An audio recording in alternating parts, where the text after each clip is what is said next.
The air in the living room was thick and heavy, like a wool blanket on a summer night. It pressed down on me, making it hard to draw a full breath. Julian stood over me, his body a tall, dark silhouette against the soft glow of the lamps.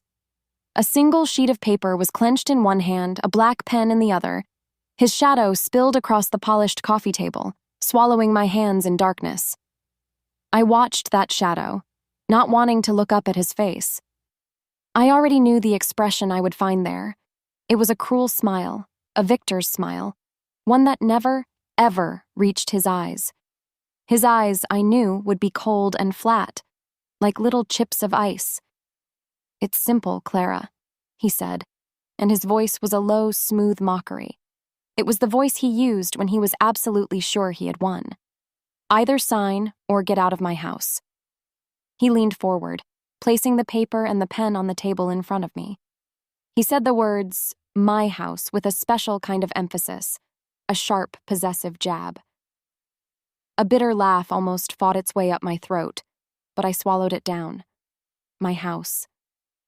My mind flashed with 1,000 images, a movie of the last 3 years playing in a single second. I saw myself at 4 a.m, my hands pale and dusted with flour, kneading dough until my shoulders ached. I saw myself hunched over spreadsheets at midnight, my eyes burning from the screen, turning my little bakery into a citywide success. I saw myself in meetings with architects, pointing at blueprints, choosing the warm color of the hardwood floors and the exact shade of white for the kitchen cabinets. I had paid for this house, not just with money, but with sweat and sleepless nights. I had paid for every single brick, every pane of glass, every nail hammered into its frame. And now, this man, my husband, stood here calling it his. He chuckled, a nasty, confident sound that echoed in the suffocating silence. He thought he had me trapped. He saw me as he had always seen me, quiet, agreeable Clara, the soft-hearted wife who would do anything to avoid a fight, anything to keep the peace. For years, I had let him believe that. I had smiled when he took credit for my ideas. I had stayed silent when he spent my earnings on expensive toys for himself. I had allowed the memory of the kind man I once loved to blind me to the greedy, hollow stranger he had become. But that blindness was gone now. The curtain had been pulled back, and all I could see was him, standing in the harsh, unforgiving light of the truth. "Sign it," he repeated, his voice impatient now. He tapped a sharp finger on the empty line at the bottom of the page. "It just puts the house in my name. For legal protection, you know. It's smarter this way." His lies were so lazy now. He didn't even try to make them believable. I finally lifted my gaze from the table and met his cold eyes. He was waiting for the tears. He was expecting me to plead, to bargain, to remind him of our good years. He wanted the drama. He wanted to see me break, to see me crumble, so he could feel strong. I decided, in that moment, that I would not give him the satisfaction. My own face felt like a calm, still mask. I let none of my inner storm show. Slowly, deliberately, I reached for the pen. The cool plastic felt solid and real in my hand. The silence in the room was so complete that I could hear the thumping of my own heart, a steady, strong, defiant rhythm in my chest. Thump, thump, thump, thump. As my hand moved, Julian's smirk grew wider. This was it, his victory lap. He thought I was giving in, a ruined woman with no fight left in her, signing away the last thing she had. I put the tip of the pen to the paper. The ink flowed out, a stark black line on the crisp white page. I wrote my name, Clara Thorne, on the dotted line. My signature wasn't shaky or rushed. It was clear and firm, the letters flowing as smoothly as they always did. It was an act of surrender, but it felt like an act of power. When I was finished, I carefully placed the cap back on the pen, the small click sounding like a gunshot in the silent room. I set it down neatly beside the document. Then I reached into my purse, my movements unhurried. I pulled out my set of keys, the heavy brass key to the front door, the small silver one for the back, the plastic fob for the garage. I held them in my palm for a moment, feeling their familiar weight. Then, I opened my hand and let them fall onto the table. The sharp clink of metal on wood was the sound of a chain breaking. I stood up, and my legs felt stronger than they had in years. I let my eyes sweep across the beautiful living room one last time. It was a lovely cage, gilded and comfortable, but a cage nonetheless. I had built it, and now I was setting myself free from it. "It's all yours now," I said. My voice was quiet, but it didn't tremble. I turned and walked to the front door without looking back. I refused to give him a final glance. I didn't need to see the look of triumph on his face. I could feel his arrogant stare burning into my back. I opened the heavy door, stepped out into the cool, fresh evening air, and closed it softly behind me. As I walked down the stone path to my car, a single tear I hadn't even known was there finally escaped and rolled down my cheek. It wasn't a tear of sadness or of loss. It was a tear of pure, exhilarating relief. 5 years ago, the air didn't feel heavy and suffocating. It smelled like sugar and yeast and endless possibility. Julian and I lived in a tiny apartment on the 3rd floor of a walk-up, with furniture we'd found on the street, and dreams that were bigger than all 4 rooms combined. My dream was called the rolling pin. It was born in our cramped kitchen, a space so small you couldn't open the oven and the refrigerator at the same time. It started with my grandmother's old, flour-dusted recipe cards for sourdough bread and lemon drizzle cake. I would wake up in the dark, hours before the sun, my hands working the soft, living dough, my heart so full of hope it felt like it might burst. Julian was my biggest cheerleader back then. He was my official taste tester, my one-man marketing team. He would stumble into the kitchen, his hair a mess from sleep, and steal a warm croissant from the cooling rack before I'd even had my first sip of coffee. "You're a genius, Clara," he'd say, his mouth full of buttery flakes. "The whole world needs to taste this." He was the one who convinced me to take my baskets of bread to the weekend farmer's market. He held my hand, his grip warm and steady when I signed the lease for a tiny storefront I could barely afford. We painted the walls of that first shop ourselves, a cheerful sky blue. I remember laughing so hard I cried because he got more paint on himself than on the walls, and he chased me around with a blue-streaked hand trying to mark my face.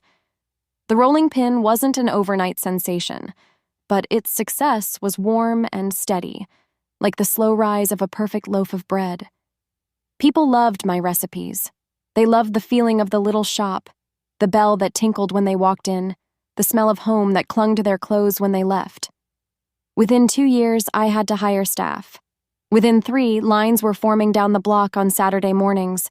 Money, for the first time in our lives, wasn't a tight, constant worry. It was then that I started to dream of a real home. But as my business grew, something in Julian started to shrink. The man who had celebrated every small victory with me now seemed quietly annoyed by the big ones. My long hours, once a symbol of our shared sacrifice for a dream, became a personal insult to him. "You're always so tired," he'd complain when I'd come home, my clothes smelling of flour and butter. "It's like you care more about that little hobby of yours than you do about me." A little hobby, that's what he started calling it. My business, the one that paid for our rent, our bills, his new car, his expensive clothes, was just my little hobby.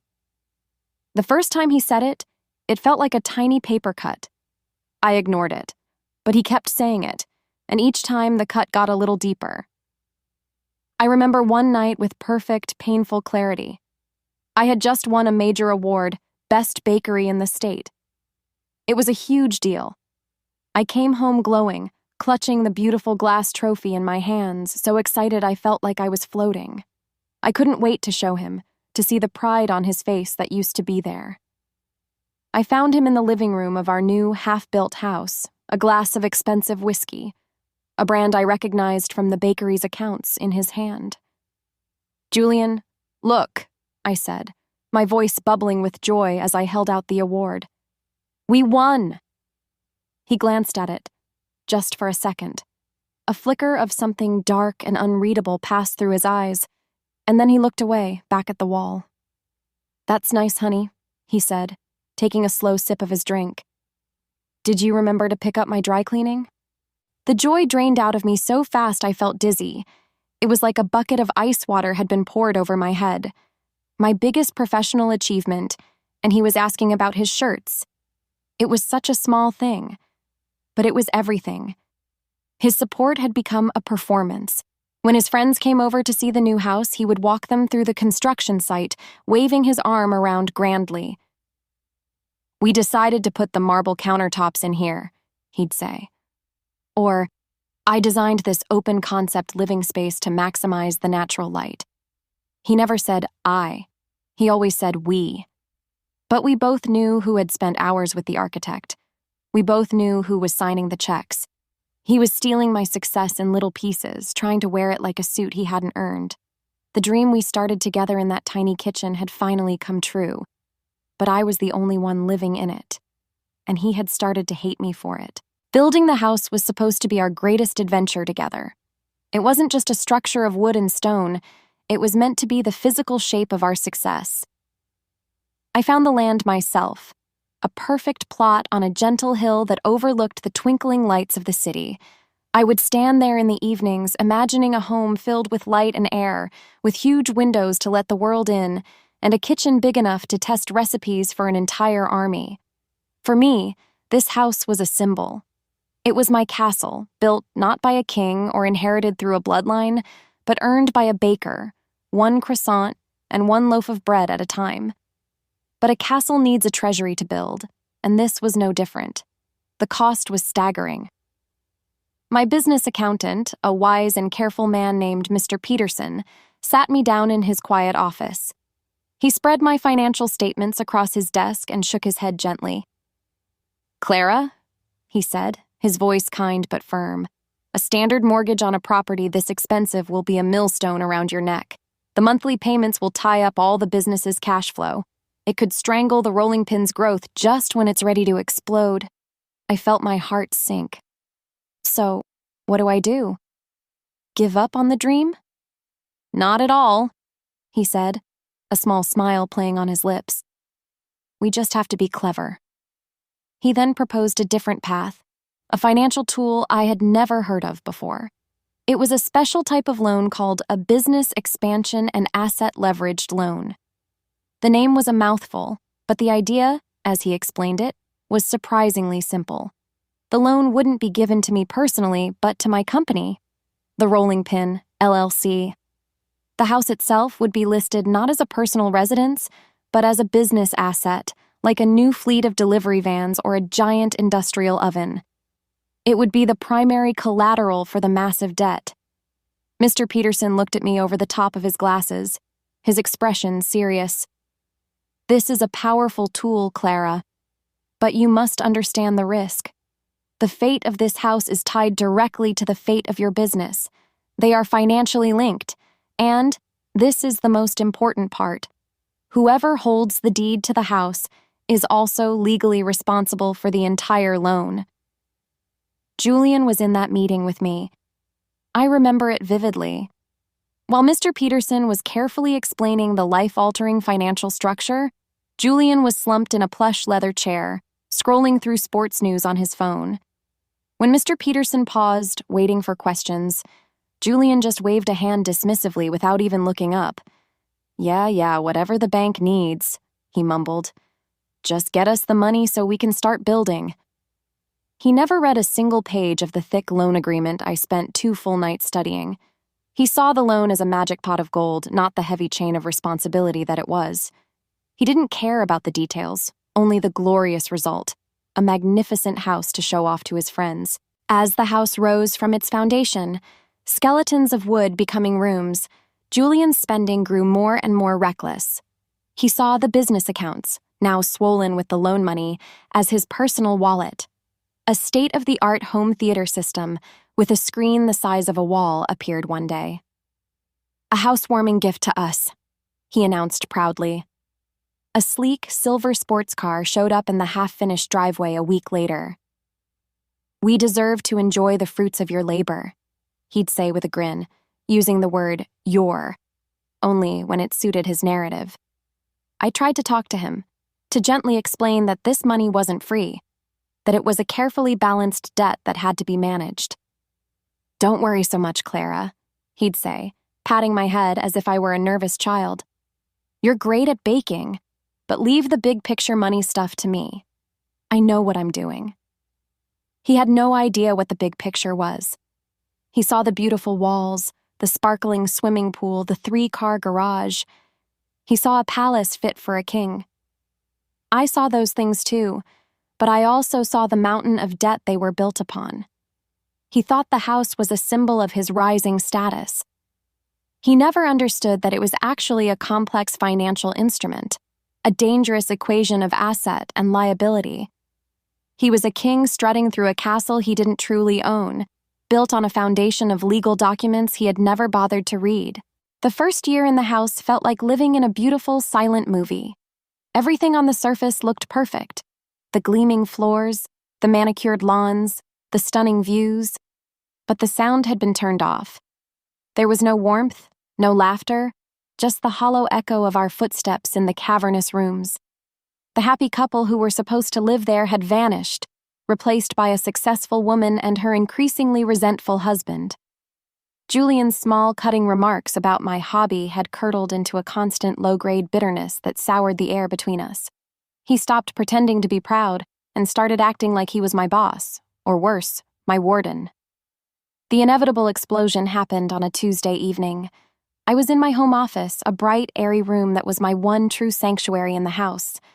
I was reviewing the quarterly profits for the rolling pin, and the numbers were glowing. We were doing better than ever. The door opened without a knock. Julian walked in and stood directly in front of my desk, a tall, imposing figure blocking the light from the window. "We need to talk," he said. His tone wasn't conversational. It was an order. I kept my eyes on the spreadsheet. "I'm a little busy, Julian. Can it wait?" "No, it can't." He pointed a finger at my computer screen, at the columns of black, positive numbers. "This is the problem. All this money, all these accounts, and I'm completely in the dark. It's all in your name, Clara. That's not how a marriage is supposed to work." I finally looked up at him, my brow furrowed in genuine confusion. "You've never wanted to be involved in the finances before. You always said it bored you." "Well, I'm not bored now," he snapped, his voice sharp. "I think we should have joint accounts. For everything. The business, the savings, all of it. And this house. It's only fair. I'm your husband." It had nothing to do with fairness. It was about control. He saw the power represented by those numbers on my screen, and he wanted it. The house wasn't enough anymore. Now he wanted the engine that had built it. "The business is a limited liability company, Julian," I explained, forcing my voice to stay patient and calm. "Mr. Peterson set it up that way to protect our personal assets. It's separate for a very important legal reason." His face flushed a deep, angry red. "Your accountant. It's always what your accountant says, or what your manager advises. What about what I say? Don't I get a say in our life anymore?" "This is my company," I said, and this time my voice was firmer. The patience had evaporated. "I built it from nothing. Of course you have a say in our life, but you don't have a say in how I run my business." That was the wrong thing to say. He looked at me as if I had physically slapped him. The mask of the concerned husband dissolved, revealing the raw entitlement beneath. "Your business?" he spat, his voice dripping with scorn. "The one that keeps you out until all hours? The one that paid for this house that you're trying to keep all to yourself? I live here too, or have you forgotten that?" From that day forward, the house became his singular obsession. He was like a dog with a bone, circling the topic endlessly. "We need to protect our biggest asset," he would say at dinner. He began to casually, then insistently, suggest that we should put the house deed solely in his name. His excuses were a rotating collection of flimsy lies. One day, it was for tax benefits he'd read about. The next, it was to protect it from any potential business lawsuits. Each new excuse was more transparent than the last, a thin veil over the greedy grab I saw so clearly. I knew exactly what he was doing. I saw it in his eyes every time he looked around the living room, but instead of fighting him, I changed my strategy. I became hesitant, uncertain. Oh, I don't know, Julian, I'd say, looking confused. That sounds so complicated. I'd have to talk to Mr. Peterson about all the legal stuff. My feigned reluctance only made him more determined. It fed his ego. In his mind, he was the brilliant strategist, cleverly persuading his simple, naive wife to give up her greatest prize. He had no idea that with every clumsy lie, with every manipulative tactic, he was simply showing me his hand. I was watching. I was listening. And I was quietly starting to make a plan of my own. The small cracks in the walls of our marriage were splitting wide open, revealing a foundation that was rotten to its core. The final weeks of our marriage were a quiet, cold war fought in the beautiful, sunlit rooms of the house. There was no shouting, just a thick, tense silence that felt heavier than any argument. Julian's strategy was one of passive aggression. He would leave legal articles on the kitchen counter, casually open to pages about asset protection and spousal property rights. He would take phone calls in the hallway, speaking in low, serious tones, making sure I could overhear carefully chosen words like deed transfer, sole ownership, and my lawyer. He thought he was a master strategist, a brilliant general slowly tightening a siege around my defenses. In reality, he was just a clumsy child trying to steal a cookie from a jar he couldn't quite reach, making as much noise as possible in the process. He finally got tired of the waiting game. He must have realized his subtle tactics weren't working, so he decided to lay a trap. He hired his own lawyer, a man named Mr. Harrison, to draw up the papers he so desperately wanted. He didn't tell me, of course. He waited for the perfect moment to spring it on me. That evening, he tried to recreate our past. He cooked dinner, a fancy steak dinner with a red wine reduction sauce, the kind he used to make for me on our anniversary. He poured 2 glasses of expensive wine, the bottle one I knew he'd charged to the business account. He lit candles. He talked about our future, about traveling the world, about finally relaxing now that we were so successful. It was all a performance, a cheap stage play where he was the charming, loving husband. I sat across from him, sipping my wine, watching the play for what it was, the final act. After dinner, he led me into the living room. He had lit the fireplace, even though the evening was warm, casting flickering, dancing shadows on the walls. And there, sitting on the center of the polished coffee table, was a thick, official-looking document. "Clara, my love," he began, his voice smooth and oily, a salesman's pitch. "I've had my lawyer draw up some simple paperwork. It's just like we talked about. A simple measure to protect our home, to protect our future together." He gestured for me to sit. I did, but I didn't look at him. I looked at the document. The words at the top were stark and clear. Quitclaim deed. My heart didn't race. It settled into a slow, steady beat. I scanned the dense legal language, the words blurring together until they formed the simple, ugly truth I already knew. It was a complete and total transfer of ownership of the house and the land it sat on, from Clara Thorne to Julian Thorne. I placed the paper back on the table, aligning it perfectly with the edge. "I'm not signing this, Julian." The charming smile on his face didn't just fade, it vanished instantly, as if it had been a mask he'd ripped off. "What did you say?" "I'm not signing it." He stared at me, his eyes narrowing into slits. The loving husband was gone, replaced by a cold, calculating stranger. "After everything I've done for you?" he hissed. "I supported your little bakery when it was nothing. This house is a testament to our partnership." "You didn't do anything for this house, Julian," I said, my voice dangerously quiet. "You just live in it. I paid for it." The simple, unvarnished truth hit him like a physical blow.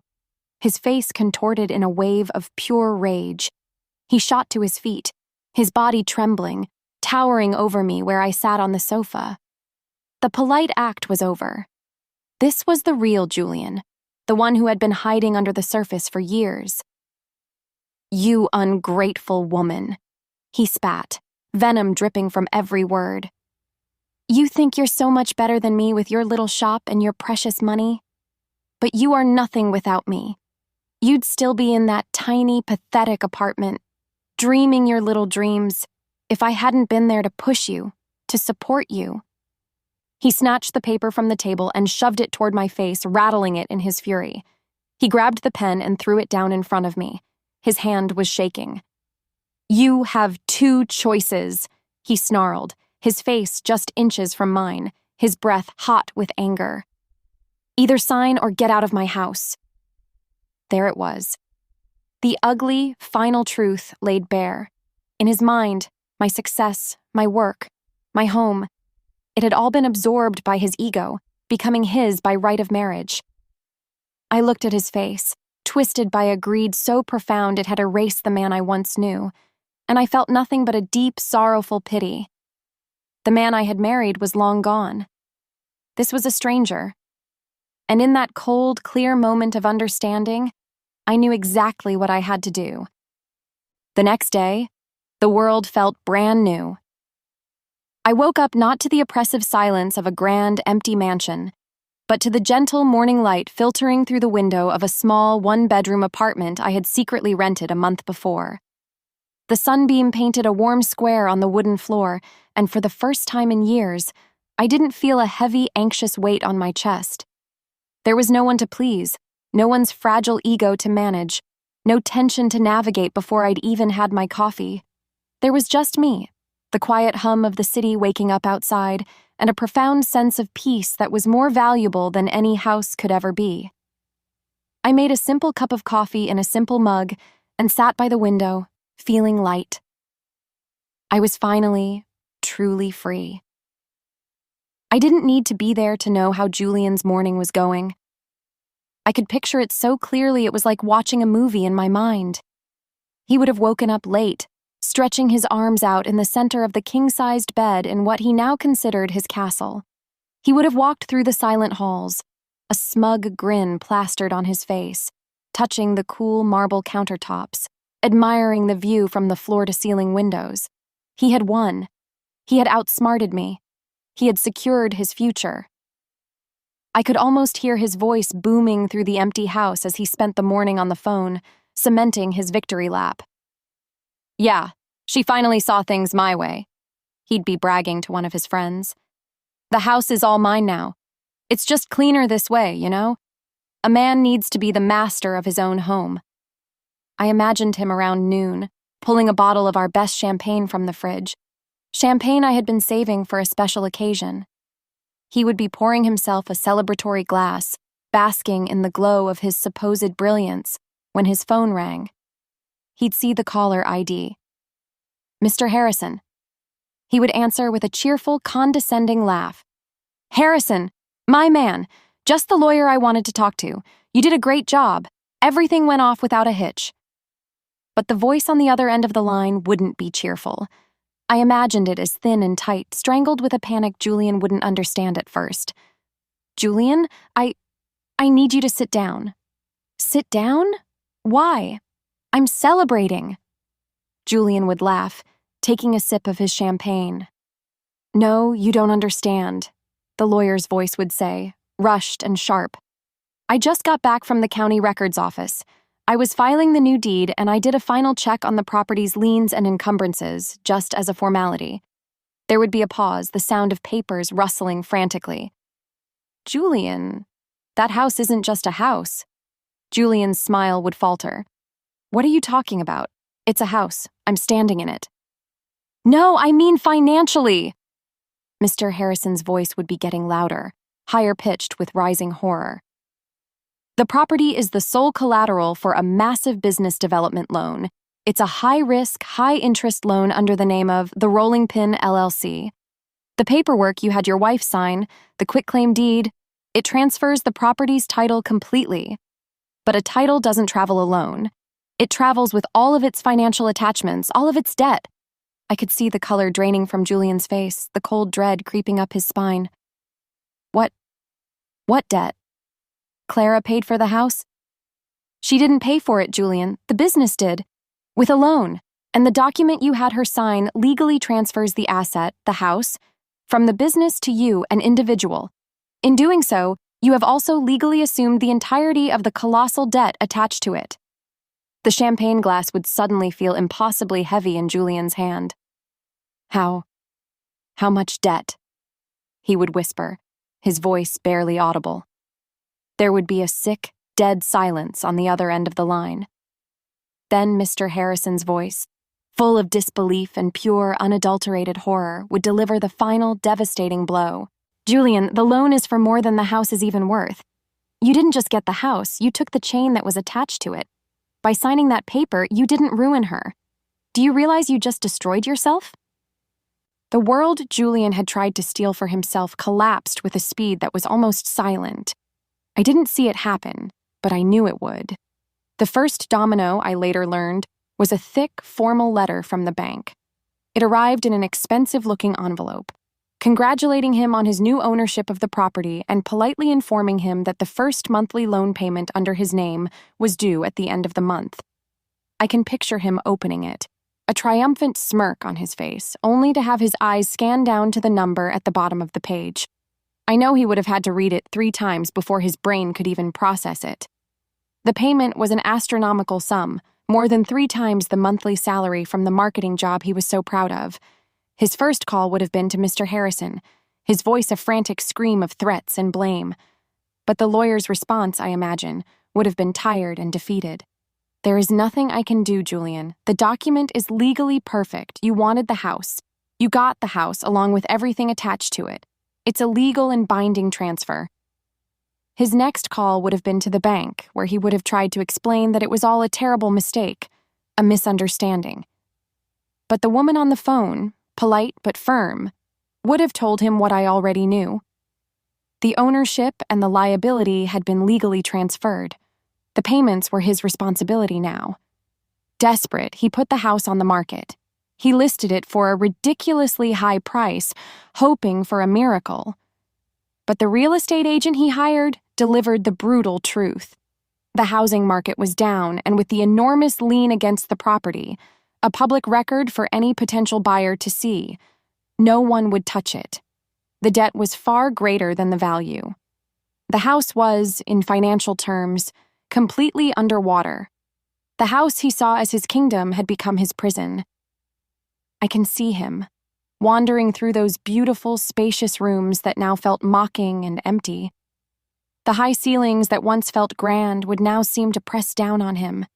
Every gleaming countertop and polished floorboard would be a reminder of the crushing weight of his mistake. He was being buried alive by the very bricks he was so proud to own. Meanwhile, my life was getting lighter. The massive business loan, which had been a constant source of stress and a check on my ambitions, was gone. It was like a giant anchor had been cut loose from my company. The capital that had been tied up as collateral for the house was now free. I met with Mr. Peterson. He looked over my new debt-free business financials, a slow, wide smile spreading across his face. "Well, Clara," he said, his eyes twinkling over his glasses, "it seems you're in a perfect position for that expansion you've been dreaming of." 2 months later, while Julian was desperately trying to sell his designer furniture online to make a single loan payment, I was signing the leases for 2 new locations for the Rolling Pin, one in the busy downtown financial district and another in the wealthy suburbs. My business was about to double in size. My dream was growing bigger and stronger than ever, nourished by the freedom he had accidentally given me. The final notice arrived at the mansion on a rainy Tuesday. It was a foreclosure letter. The bank was officially taking the house.